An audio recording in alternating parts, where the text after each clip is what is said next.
Buongiorno, mon amis! Just finished this week's episode of JoJo's Bizarre Adventure Golden Wind. Now, normally we're the type to read the manga first, but this time around we wanted that golden experience. So, subscribe and tune in every week for our reactions. This week was episode 11, Narancia's Little Bomber. Oh yeah, and we're definitely going to be doing that pose for a while.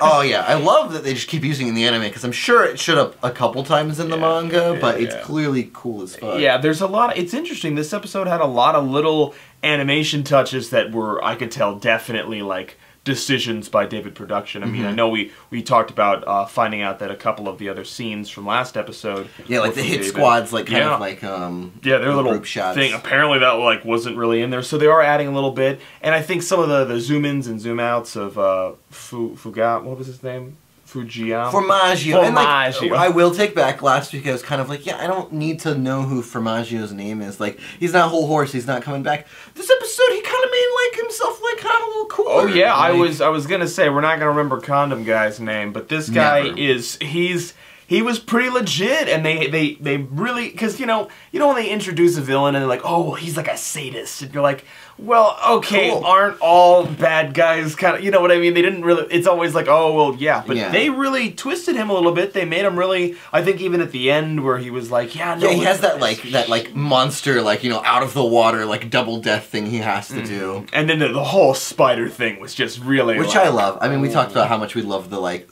sewer life in the last one. Oh god. But we got Narancia's backstory, which was sad as fuck, man. Yeah, it was tough. He's a tough little like Noosey kid, man. Yeah. I do like that they kept it sort of like, no, he is just he's a Italian kid from the streets. You know, he is just kind of a street rat. They're not really trying to make it more than that or less than that. So they get to talk about, it's like, no, this is an impoverished person. And I mean, not really, but by situation. He was like runaway. Exactly. Like, this is someone in that vein. Somebody who honestly would be affected by the environment that drug traffickers would present in this neighborhood. He represents like the kid that was taken advantage of. Yeah. Which is something that, you know, all the other characters kind of have their own thing, but he kind of comes of it from the victim standpoint rather than like, yeah, I saw this horrendous thing happen to somebody else. Yeah, no, they're all, it's all pretty messed up, but it kind of makes sense, and I like the perspective he's gonna have. He's like this sort of like stunted. Yeah, and like it's interesting because I feel like he's had the most tragic kind of like backstories so far. But I feel like with Narancia, because of his attitude of like kind of how simplistic and like happy-go-lucky he is, he's kind of less affected by it. Like his story need to be that much more brutal because like Narancia as a character is someone who can kind of shake something like that off more easily than the other characters. He seemed pretty, again, we're getting that like really nice Okuyasu, like, I'll just burn the whole street. I don't care, like I'm gonna get you down, boy. And yeah, and it was definitely an action-packed episode.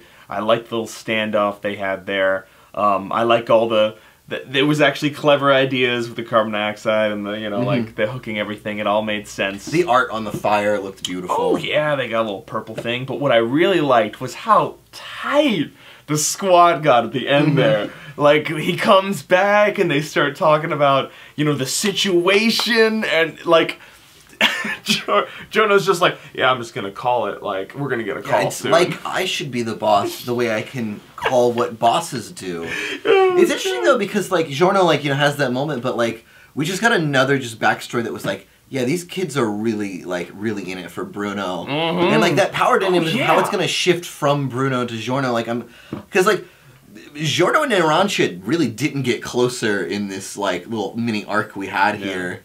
It's all about their sort of attachment to Bruno and how he's literally defined as a father figure to Narancia. Hardcore. Like, they are not shying away from that. But what I'm also really excited, he's like, yeah, no, we're going to split up A team, B team, and it's about an hour there and back, and obviously you're going to have 2 stand battles there, one on the way there, one on the way back. Each group is hopefully going to fight a stand, which is awesome, just kind of adds to the intrigue. But that's what you need to do when you have a JoJo group this big.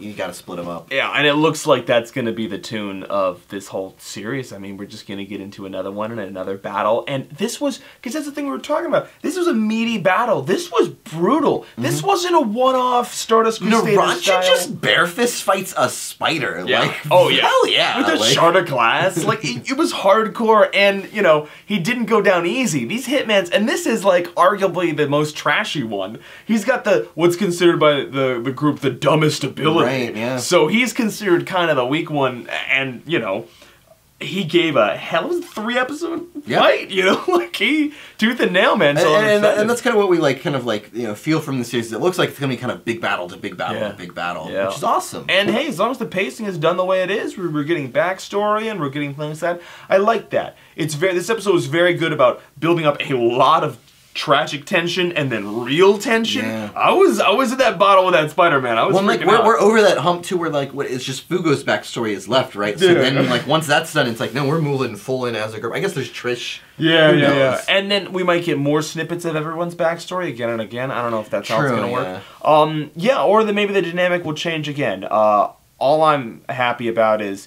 I think they're gonna do a lot of team building skipping and just right to the team synergy. Like, I'm pretty sure, like, these groups are just gonna work the way they work. They're not gonna be like, oh, we're gonna develop the there's not training really in the Jojo universe. It's just kind of like came up with that on the fly. These stands are gonna do this thing. And that seems to be Giorno's thing, is just sort of instinctively knowing the best situation. Yeah. He's got that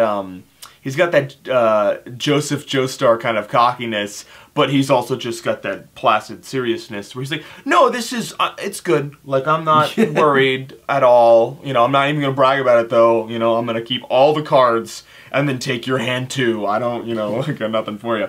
But yeah, no, so we're going to get another fresh sort of take. These past couple episodes have been all about... Yeah, true. Like, I mean, with the fights being kind of drawn out like this, like, it's kind of nice to, like, kind of be done with, like, a mini arc and, like, move on to next. Oh, it's cool. So, looking forward to what happens next. I'm absolutely sure we're going to have more stand battles, and I'm excited to see everyone else's abilities, as always. And, remember, guys, we're doing, JoJo intro video discussions, so make sure to tune in for those if you haven't already, and we'll catch you next week.